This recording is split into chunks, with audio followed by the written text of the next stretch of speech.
acho que é uma resposta pública, né? Eu vou levar isso ao conhecimento da Comissão Nacional da Verdade. Acho que a gente tem que assumir essa responsabilidade e responder. Respondo aqui para a presidência da BI, vou solicitar formalmente isso, porque eu confesso a vocês que eu também fiquei chocada. Né? E que bom, né? Que a gente fica chocado quando ouve essas coisas. Que a gente sempre fica chocado quando... eu vinha fazer a mesma pergunta, Martim, que a Beatriz fez sobre a questão dos arquivos digitalizados. Eu pensava que praticamente todo o arquivo do terror lá do Paraguai já estava digitalizado, correto? E é isso com acesso pela internet, porque eu, por exemplo, já pesquisei muitas coisas na página, eu acho que é um instrumento super importante. De qualquer forma, a Comissão Nacional da Verdade está... E agora, assim, não estou falando aqui como membro da Comissão Estadual, mas ainda na condição de assessora da Comissão Nacional, por isso tenho essas informações, fará uma viagem agora por todos os países, justamente para verificar esses documentos, e um deles é em Assunção. Mas, de qualquer forma, o ex-presidente da OAB, hoje presidente da Comissão Estadual da Verdade, o doutor Adida Luz, há mais ou menos, imagino, um ano atrás, o Modesto pode me corrigir, assumiu um compromisso pela própria campanha da UBRJ de Memória e Verdade, de fazer o que a gente chama na área de arquivo de um arquivo espelho desse arquivo do terror lá do Paraguai, de a gente ter cópia integral de toda essa documentação aqui.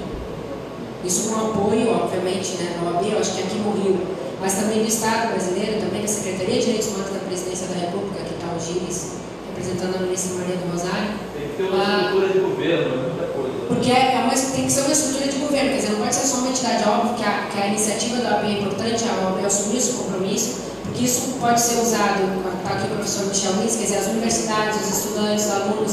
Então, se a gente tiver uma cópia espelho, que é isso que chama, quer dizer, a gente fica com tudo que tem lá, a gente fica aqui. Inclusive, a gente pode ter acesso virtual simultâneo, os nossos alunos, os pesquisadores. Então, isso é o tipo de coisa que tem que ser feito. Porque a gente costuma falar Operação Condor, né? Eu falo também Operação Condor. Eu, ouvindo tudo isso que o Martim Almada falou aqui, há pouco tempo atrás a gente fez uma audiência em Porto Alegre. Eu nem diria que é uma Operação Condor, foram operações Condor. E esse Condor continua voando. Esse Condor, essa ave, continua voando. E uma operação, ou várias operações, não foram só essas 100 mil pessoas, né, a maioria, como o Martim falou aqui, de pessoas que foram perseguidas, foram vítimas dessa operação, mas foi uma conexão repressiva no continente. Uma conexão que ela, de certa forma, ainda tem desdobramentos até hoje. Está aqui o Silvio Tender, está tendo essa série de documentários, agora é tudo verdade, né? Eu assisti e recomendo para quem não assistiu, assim, veementemente, que assista O Dia que Durou 21 Anos, né, do Camilo Tavares. É um documentário, claro, muito do que está naquele documentário, para quem assistiu, só foi possível fazer porque são arquivos e documentos que já foram desclassificados pelo governo dos Estados Unidos.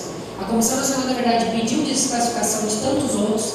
Aí vocês imaginem, se aquilo que está ali já choca, e choca muito, qualquer pessoa, é o que já foi desclassificado. Eu fico pensando que ainda não foi desclassificado.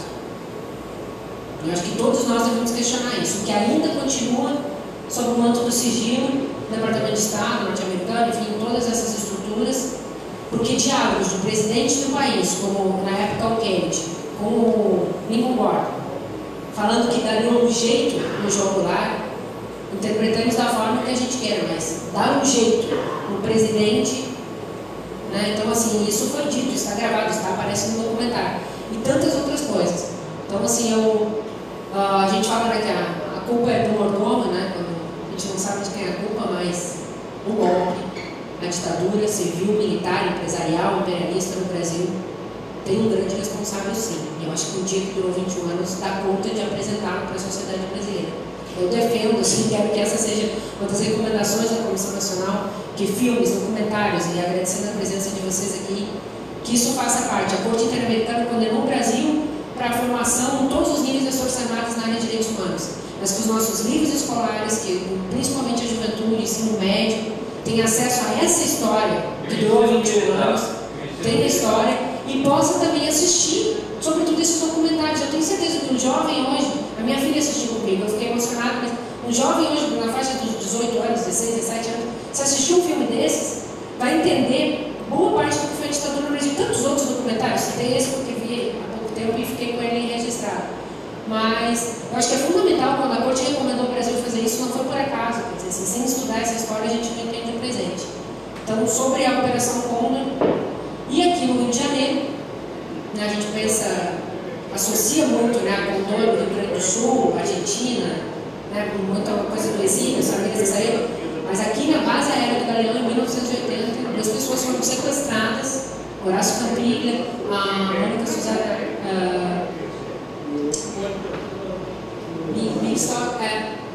isso em 1980, isso depois da lei da anistia, isso no Rio de Janeiro, os jornalistas também, Roberto. Então, assim, isso aqui no Rio de Janeiro, depois da anistia, 1980, então quando o Martinho Mado fala de coisas que, em 97, né, a lista dos subversivos da América Latina, então, assim, nós vivemos isso um período muito recente aqui, no estado do Rio de Janeiro. Então, essas coisas elas têm que ser investigadas, têm que ser comprovadas, e não é pouca coisa um presidente da República ter sido assassinado no exílio, e essa história o Brasil não pode deixar de passar limpo. Então, acho que isso é uma obrigação de todos nós, de quem está na comissão, quem não está na comissão, quem está nessa sala, quem está fora dessa sala, quem está documentando essa história, estudando essa história, porque é muito grave, é muito sério. Assim, a democracia acho que se sustenta num pilar que não pode ser falso, né? Então, não esclarecer a morte do João Goulart, para mim, é uma dívida que a gente não pode continuar com ela. Então, é isso. Obrigada. Sobre o que ele escreveu em 8 de julho de 2008, sobre a abertura dos arquivos na Alemanha, recebi informação do Ministério das Relações Exteriores e comunico o seguinte: basicamente, pode trabalhar no Arquivo Federal, Arquivo Militar de Freiburg e o Arquivo Político do Ministério Federal das Relações Exteriores em Berlim. Os arquivos não estão fechados, são públicos. E segundo o regulamento de legislação, a Lei Federal de Arquivos, basicamente, é acessível a todos os interessados. Lá existe material sobre a repressão política do Paraguai e outras ditaduras sul-americanas. Somente no primeiro ano da Operação Condor, 1976, há 13 tomos, 13, com fatos individuais sobre refugiados chilenos. E se bem que nas atas contemporâneas do Ministério Federal da Relações Exteriores não há referência à Operação Condor, na base da qual certos conteúdos das atas podem ser atribuídos a essa operação. 3, 2, 1, gravando sonora com Yara Xavier. Yara, queria que você me contasse um pouquinho. Eu sei que... Yara, eu queria que você me contasse um pouquinho dessa sua luta, desses últimos anos, para conseguir ter acesso aos imóveis do seu irmão. Por que você me contasse um pouquinho disso?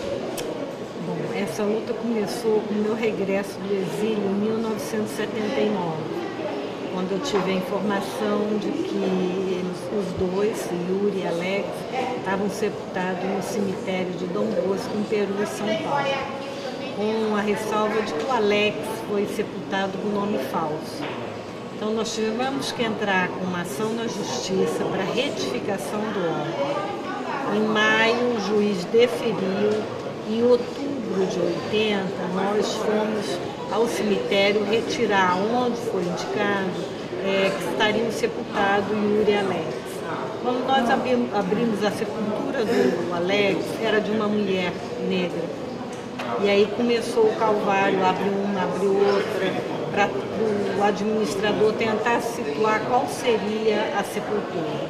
Até que nós chegamos numa que, pela arcada dentária, o sorriso, ele tinha um sorriso muito expressivo e tinha um resto de linha vermelha, seria compatível com Alex. Isso depois de 2, 3 horas no cemitério, muito pesado. Nós trouxemos. Naquela época não existia DNA e a dúvida sempre ficou. Seria essa alçada mesmo de Alex, de Yuri? Então, em 1996, com a Comissão Especial de Mortos Desaparecidos Políticos, nós fizemos um pedido que, além de reconhecer responsabilidade na morte, fosse feito o exame de DNA, que aí já era uma coisa mais corrente, exame. Só que a comissão não deferiu. Então, por conta própria e com o Grupo Tortura Nunca Mais aqui do Rio, nós fizemos uma exumação e coleta de material que foi para a Argentina. Lá, o que seria o Alex não foi possível extrair, o Yuri foi compatível. Então, passado aí mais de 18 anos, ano passado eu reiterei junto à Comissão dos Mortos e junto à Comissão Nacional da Verdade, que não me deu resposta. E aí solicitei também junto ao Ministério Público. E via o Ministério Público, eu consegui que fosse deferido. E hoje nós fizemos então uma nova exumação e coleta, que foi levado para a Polícia Federal de Brasília, que está efetuando os exames de DNA para o governo brasileiro. São mais de 30 anos que você está lutando para ter informação, para ter acesso pelo menos aos despojos da sua família. Para ter certeza de que são 33 anos. E hoje foi muito assim, impactante, além de sempre ser, porque o nível de deterioração dos restos mortais já está muito avançado. Então, assim, fiquei um pouco sem esperança se vai ser possível ou não, porque a fragmentação, houve contaminação, entrada de água. Então, nesses últimos 18 anos, houve uma perda, né, de possibilidade de se efetuar com mais segurança o DNA. Além de você, são muitas outras pessoas que também buscam esse tipo de informação. Você acha que a abertura dos arquivos da ditadura de muito tempo, e é muito importante. A abertura dos arquivos a abertura dos arquivos é uma reivindicação dos familiares ainda desde o início da anistia. Ela vai responder a muitas perguntas.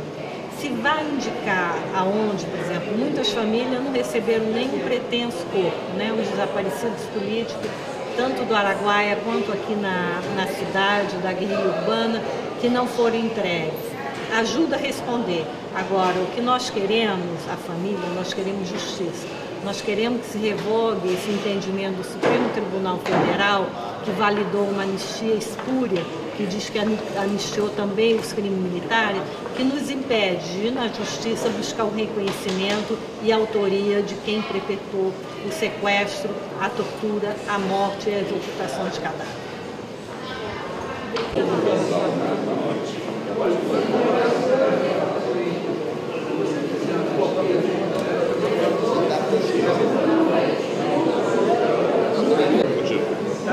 3, 2, 1, gravando sonora com Mário Augusto Jacobs Kind, ele é presidente da Comissão de Liberdade de Imprensa e Direitos Humanos da ABI.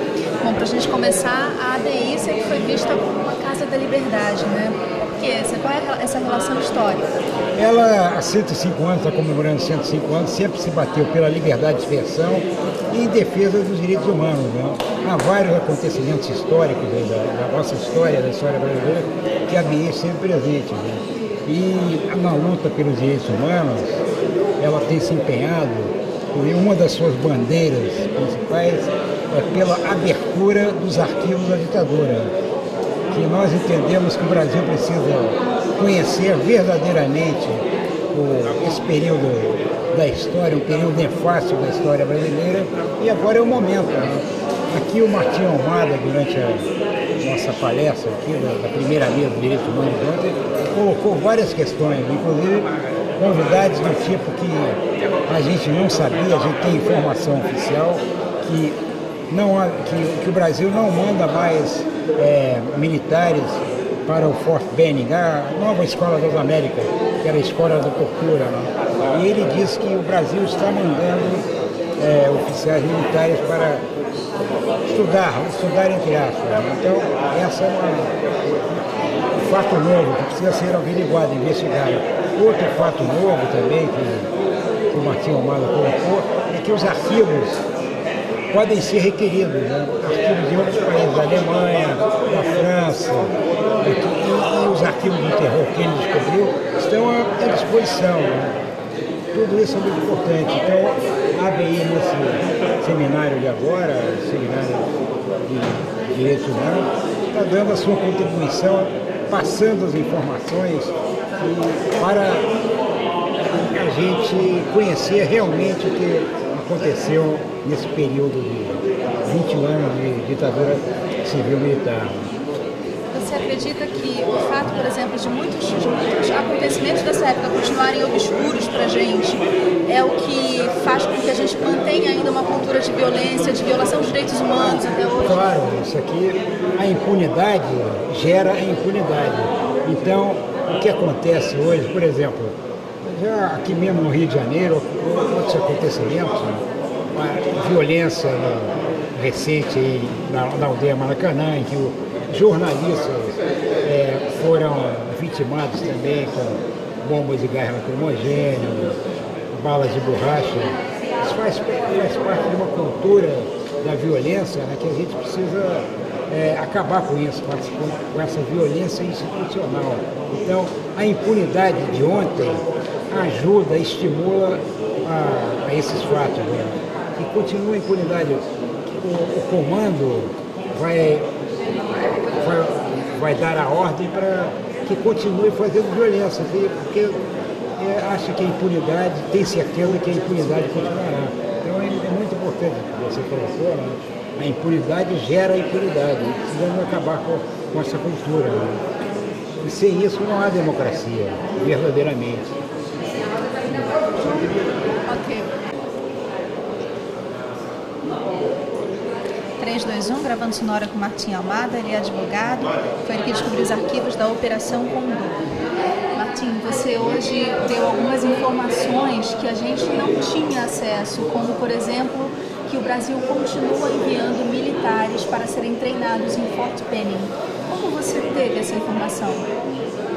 Bueno, yo estoy apoyando un movimiento que dirige un sacerdote norteamericano que se llama Roy Bourgeois, un sacerdote que pide al gobierno norteamericano, que pide a Obama, ¿por qué en democracia abrir una escuela para torturadores?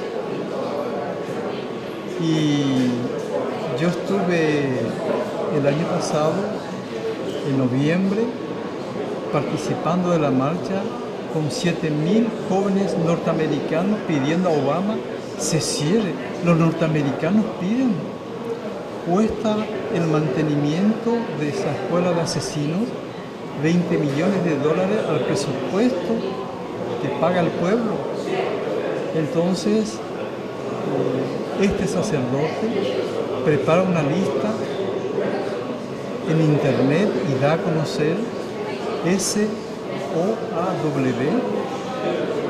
Allí puede encontrar la lista de los militares brasileños que se van allí. La fuerza más numerosa es la brasileña. Le sigue Colombia, después Perú, Panamá, Chile. No envía a Argentina, no envía a Bolivia, Nicaragua ya no envía Venezuela, no envía Cuba, no envía Ecuador. Pero Brasil está encabezando, con Chile también, ¿verdad? Entonces yo pido al Congreso brasileño, a la Comisión de Defensa del Congreso brasileño, que explique al pueblo brasileño quién autoriza estos viajes de estos militares que hacen estos cursos, que no se justifica. Estamos en democracia, por una parte. Por otra parte, estamos muy contentos con el gobierno brasileño por la creación de la Comisión de la Verdad. La Comisión de la Verdad va a provocar una explosión de la memoria. Y esta explosión de la memoria va a permitir llegar a la justicia y a la reparación.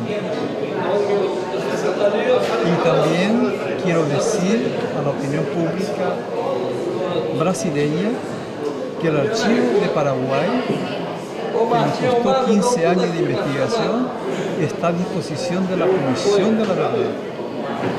tenemos que conocer la verdad para que actúe la justicia. Agora, a participação brasileira na Operação Condor foi muito forte, né? Foi muito significativa. Sí.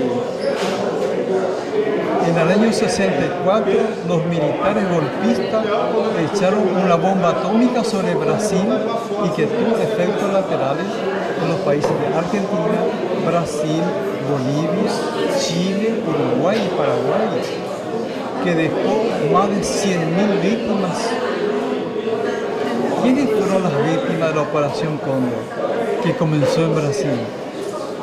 Fueron estudiantes, profesores, dirigentes sindicales, periodistas que hacen investigación periodística, religiosos, religiosas, gente de la teología de la liberación, intelectuales, artistas, abogados. La clase pensante de América Latina se portó del 75 al 85. Eso los militares tienen que dar una explicación.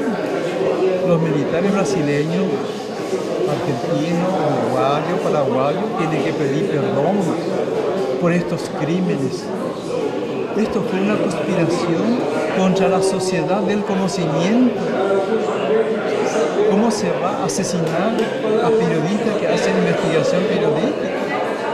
Donde tiene que haber libertad de expresión.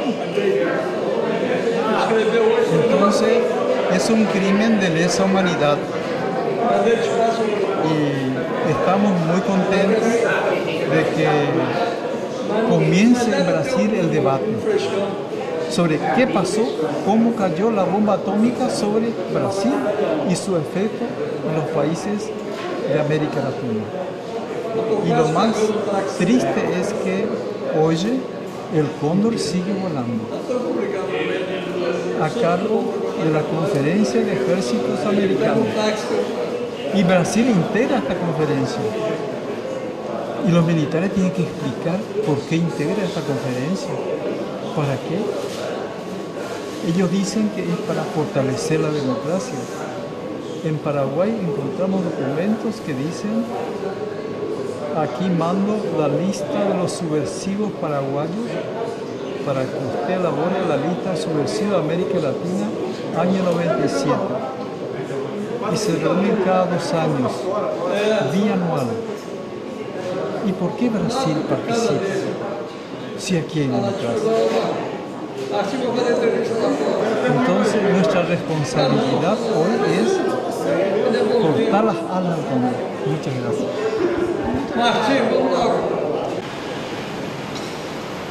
O governo militar brasileiro teve fim há quase 3 décadas e, apesar do tempo decorrido,